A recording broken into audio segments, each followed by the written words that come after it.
Hello, जय हिंद, नमस्कार, वंदे मातरम प्यारे साथियों। एम गुरुकुल पर मैं अंकित आप सभी साथियों का हार्दिक स्वागत करता हूं, हार्दिक अभिनंदन करता हूं।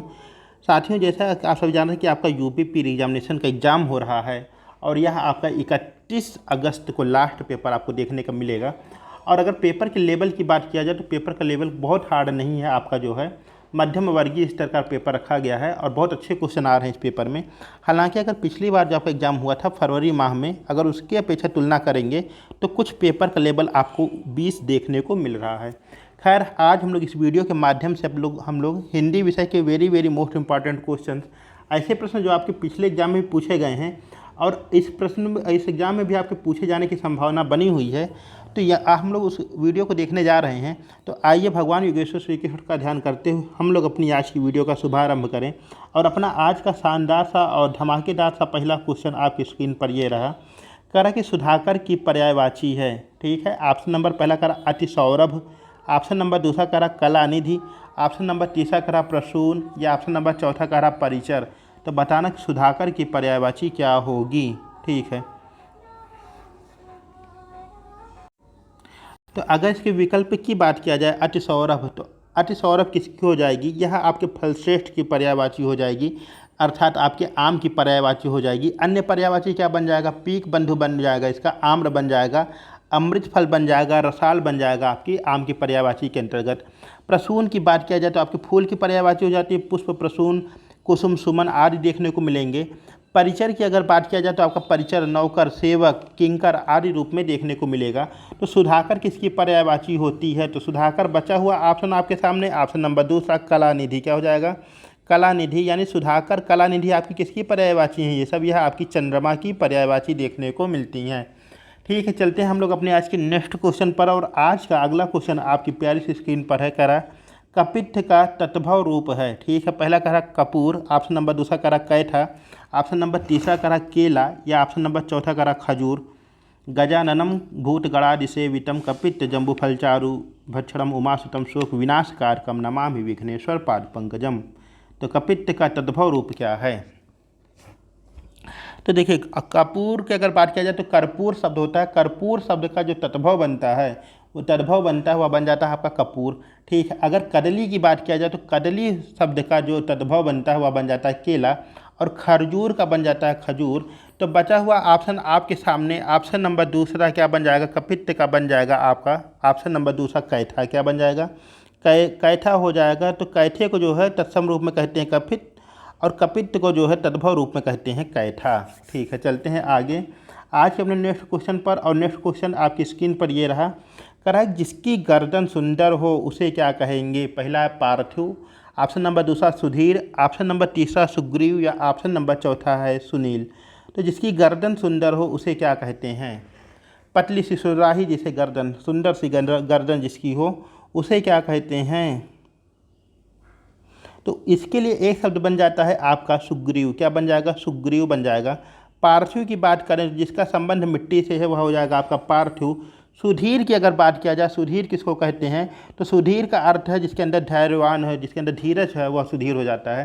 तो जिसकी गर्दन सुंदर हो वह कहलाता है आपका सुग्रीव। क्या कहलाता है? सुग्रीव कहलाता है।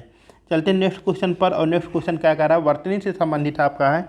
शुद्ध वर्तनी आपको बताना है। आपको ज्योत्सना की 4 वर्तनी दी गई है आपके सामने, इसमें से आपको छांटना है सही वर्तनी इसमें से कौन सी होगी। आपके शुद्ध अशुद्ध वर्तनी छांटने से भी क्वेश्चन आ रहे हैं एग्जाम में। तो यहाँ पे आपको बताना कि ज्योत्सना कैसे लिखा जाएगा, उसकी कौन सी वर्तनी आपके सामने शुद्ध दी गई है। तो अगर इसमें देखा जाए कि कौन सी वर्तनी शुद्ध होगी, कौन सी वर्तनी इसमें शुद्ध रूप से लिखी गई है, तो गौर फरमाइएगा ऑप्शन नंबर तीसरे पर। क्या? ऑप्शन नंबर तीसरे पर गौर फरमाइएगा, नज़रें गड़ाइएगा अपनी। इसमें लिखा है आधा जा या से यज्ञ में ओ की मात्रा, आधा ता, आधा सा, ना में आ की मात्रा, ये इसका सही हो जाएगा। बाकी जो इसके 3 बचे वर्तनी जो हैं ये सारी आपकी क्या हो जाएंगी? अशुद्ध रूप की हो जाएंगी। तो ऑप्शन नंबर तीसरा इसका करेक्ट आंसर बन जाएगा शुद्ध वर्तनी वाले का, कि ज्योत्सना जो आपका लिखा जाता है, ऑप्शन नंबर तीसरा आपका करेक्ट आंसर हो जाएगा। चलते हैं आगे अपने आज के नेक्स्ट क्वेश्चन पर। और वो कह रहा है आपके, कह रहा कि अग्रज का विलोम क्या होता है? क्या कह रहा कि अग्रज का विलोम क्या होता है? ऑप्शन नंबर पहला कह रहा अच्छत, ऑप्शन नंबर दूसरा कह रहा तुल अतुल, ऑप्शन नंबर तीसरा कह रहा अनुज या ऑप्शन नंबर चौथा कह रहा अटल। तो बताना कि अग्रज का विलोम शब्द क्या होगा। तो अगर अच्छत की बात करें, किसकी, अच्छत की बात करें, तो इसका हो जाएगा क्या, आपका विच्छत हो जाएगा। अतुल की बात करें तुल्य हो जाएगा। अटल की बात करें चंचल हो जाएगा। क्या हो जाएगा, चंचल हो जाएगा। तो अग्रज का क्या हो जाएगा, अग्रज का हो जाएगा अनुज। क्या हो जाएगा, अनुज। अच्छा, जो बड़ा भाई होता है उसको क्या कहते हैं, अग्रज कहते हैं, छोटे भाई कहते हैं अनुज। ठीक है, तो अग्रज का विलोम क्या हो जाएगा, अग्रज का हो जाएगा आपका अनुज। ठीक है, चलते हैं आगे अपने आज के नेक्स्ट क्वेश्चन पर। और कह रहा है कि अष्टछाप कवियों में शामिल नहीं हैं। पहला है छीट स्वामी, ऑप्शन नंबर दूसरा कुंभन दास, ऑप्शन नंबर तीसरा कह रहा कालिदास, या ऑप्शन नंबर चौथा कह रहा सूरदास। देखिए अष्टछाप कवि कौन से थे। देखिए यहाँ पे क्या हुआ कि एक महान संत हुए कौन, वल्लभाचार्य जी, और उनके पुत्र का नाम था विट्ठलनाथ जी। इन्होंने एक संगठन बनाया जिसमें इन्होंने 8 ऐसे कवियों को रखा जो भजन आदि के माध्यम से ईश्वर को पाने की जिनका प्रयास रहता था, तो उन्हें अष्टछाप कवियों की एक संगठन कहा गया।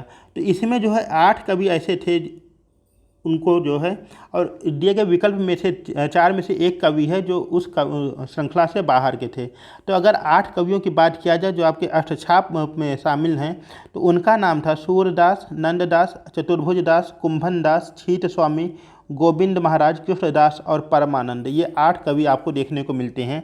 तो यहाँ पर जो आपका ऑप्शन नंबर तीसरा है, कौन सा, ऑप्शन नंबर तीसरा है, यानी कि कालिदास। कालिदास इसके अंतर्गत शामिल नहीं थे। कालिदास इस श्रृंखला के अंतर्गत, इस संगठन के अंतर्गत आपके शामिल नहीं थे। बाकी छीट स्वामी, कुंभन दास, सूरदास और इनके सहित आपके 5 अन्य कवि देखने को मिलते हैं। ठीक है, चलते हैं आगे अपने आज के नेक्स्ट क्वेश्चन पर। और नेक्स्ट क्वेश्चन क्या कह रहा है कि मीन का समानार्थी नहीं है। क्या कह रहा है कि मीन का समानार्थी नहीं है। तो यहाँ पर छोटी सी मिस्टेक हो गई, समानार्थी है। क्या है, समानार्थी है। तो सिलीमुख नहीं, क्या हो जाएगा इसमें, ऑप्शन नंबर चौथा करेक्ट हो जाएगा। मीन का समानार्थी है, क्या हो जाएगा आपका, ऑप्शन नंबर चौथा हो जाएगा आपका झस। क्या हो जाएगा, झस हो जाएगा। ऑप्शन नंबर चौथा इसमें करेक्ट आंसर हो जाएगा। बाकी इसमें आपके इसके भौरे के दिए हुए हैं, उनसे आपका आंसर नहीं होगा। मीन का समानार्थी है, इसमें सही होना चाहिए।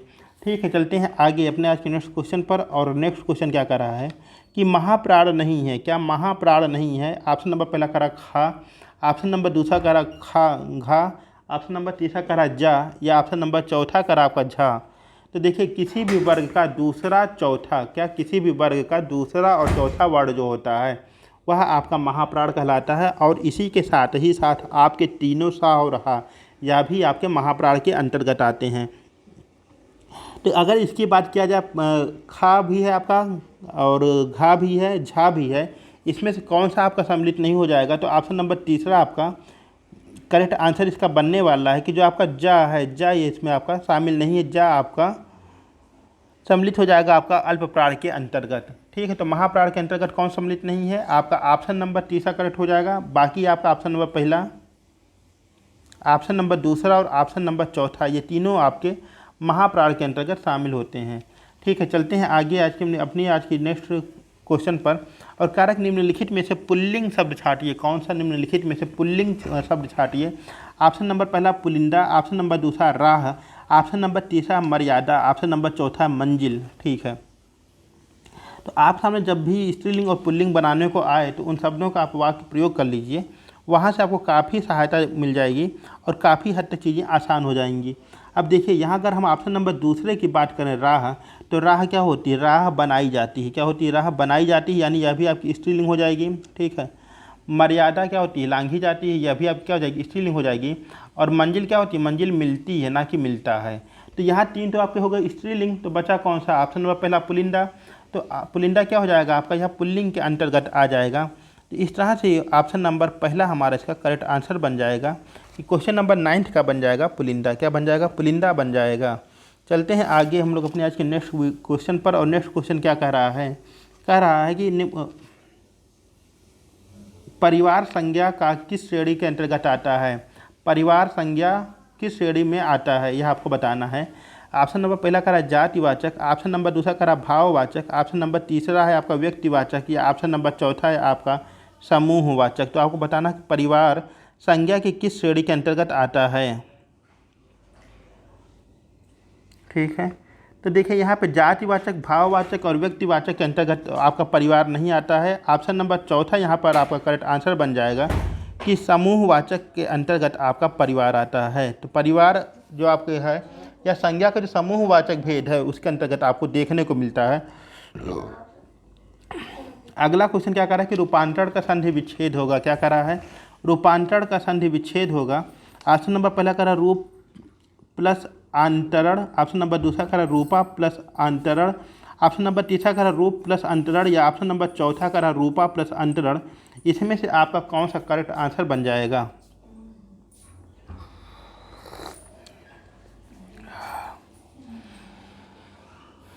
तो यहाँ पर जो आपका ऑप्शन नंबर तीसरा है, कौन सा? ऑप्शन नंबर जो आपका तीसरा है रूप प्लस अंतरण, या करने पर आपका बन जाएगा रूपांतरण। क्या बन जाएगा? आपका रूपांतरण बन जाएगा।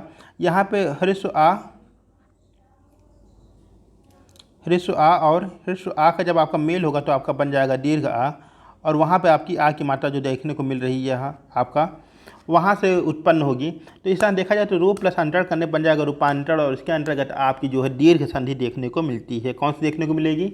दीर्घ संधि देखने को मिलेगी। ठीक है, चलते हैं आगे अपने आज के नेक्स्ट क्वेश्चन पर। कह रहा है कि निम्नलिखित में से कर्मधारय समास है। निम्नलिखित में से कर्मधारय समास है। ऑप्शन नंबर पहला करा नील गगन, ऑप्शन नंबर दूसरा करा त्रिफला, ऑप्शन नंबर तीसरा करा पतझड़, या ऑप्शन नंबर चौथा करा गांव शहर। तो इनमें से बताना कि कर्मधारय समास कौन सा होगा। ठीक, तो देखिए अगर ऑप्शन नंबर दूसरे की बात किया जाए त्रिफला के अंतर्गत क्या हो जाएगा? आपको तीन फलों का समाहार, और यहाँ आपका क्या बन जाएगा? यह आपका बन जाएगा द्विगु समास। पतझड़ की बात किया जाए तो आपका तत्पुरुष समास के अंतर्गत आएगा ये अपादान। गांव और शहर की बात किया जाए तो यह बन जाएगा आपका द्वंद्व समास। तो बचा ऑप्शन नंबर पहला, कौन सा बन जाएगा? नील गाय। नीली है जो गाय, जहाँ आपका विशेषण और विशेष दोनों आते हैं वहाँ बन जाता है क्या आपका? वह बन जाता है आपका कर्मधारय समास। इस आधार पर ऑप्शन नंबर पहला हमारा यहाँ पर करेक्ट आंसर हो जाएगा। चलते हैं आगे अपने आज के नेक्स्ट क्वेश्चन पर, और कह रहा है कि जूते चाटने का सही अर्थ है। क्या? जूते चाटने का सही अर्थ है। ऑप्शन नंबर पहला करा इधर उधर घूमना, ऑप्शन नंबर दूसरा करा घूस देना, ऑप्शन नंबर तीसरा करा जूतों को चमकदार बनाना, या ऑप्शन नंबर चौथा है खुशामद करना। तो जूते चाटने का सही अर्थ क्या होगा? कहते हैं ना तुम जाओ नेताजी के जूते चाटो, हमें नहीं जाना है। तो क्या होता है इसका? जूते चाटने का सही अर्थ होता है खुशामद करना। क्या होता है? खुशामद करना। बिना वजह किसी की आप जो है चापलूसी में जुटे हुए हैं उसको कहते हैं खुशामद करना, जूते चाटना। ठीक है, तो जूते चाटने का सही अर्थ क्या हो जाएगा? खुशामद करना। चलते हैं आगे, और आगे कह रहा है चौपाई के प्रत्येक चरण में कितनी मात्राएं होती हैं। ऑप्शन नंबर पहला करा 11, ऑप्शन नंबर दूसरा करा 13 मात्रा, ऑप्शन नंबर तीसरा करा 16 मात्रा, या ऑप्शन नंबर चौथा करा 12 मात्रा। तो बताना कि चौपाई के प्रत्येक चरण में कितनी मात्रा होती है। तो देखिए चौपाई क्या है आपका? सममात्रिक छंद है। ठीक है, आपके 4 चरण होते हैं चौपाई के अंतर्गत, और प्रत्येक चरण में आपकी 16 मात्राएं होती हैं। कितनी मात्राएं होती हैं? 16 मात्रा होती है प्रत्येक चरण में चौपाई के अंतर्गत। तो यहाँ पर जो आपका करेक्ट आंसर बनने वाला है वह बन जाएगा ऑप्शन नंबर तीसरा सही हो जाएगा, यानी कि चौपाई के प्रत्येक चरण में होती हैं आपकी 16 मात्रा देखने को मिलती हैं। वहीं अगर दोहा की बात किया जाए, दोहा के पहले और तीसरे चरण में 13 मात्राएं, दूसरे और चौथे चरण में 11 मात्रा देखने को मिलती है। और शिल्पगत आधार पर देखा जाए तो दोहे का ठीक उल्टा होता है आपका सोरठा, जिनमें पहली और तीसरी आपके चरण में 11 मात्रा, और दूसरे और चौथे चरण में आपकी 13 मात्रा देखने को मिलती है। तो यहाँ पे चौपाई की बात कर रहा है कि चौपाई के प्रत्येक चरण में कितनी मात्रा होती है। सही जवाब हो जाएगा ऑप्शन नंबर तीसरा, 16 मात्रा आपको चौपाई के प्रत्येक चरण के अंतर्गत देखने को मिलती हैं। आगे कह रहा है कि कलम का सिपाही क्या है। ऑप्शन नंबर पहला कह रहा आत्मकथा, ऑप्शन नंबर दूसरा कह रहा रेखा चित्र, ऑप्शन नंबर तीसरा कह रहा संस्मरण, या ऑप्शन नंबर चौथा कह रहा जीवनी।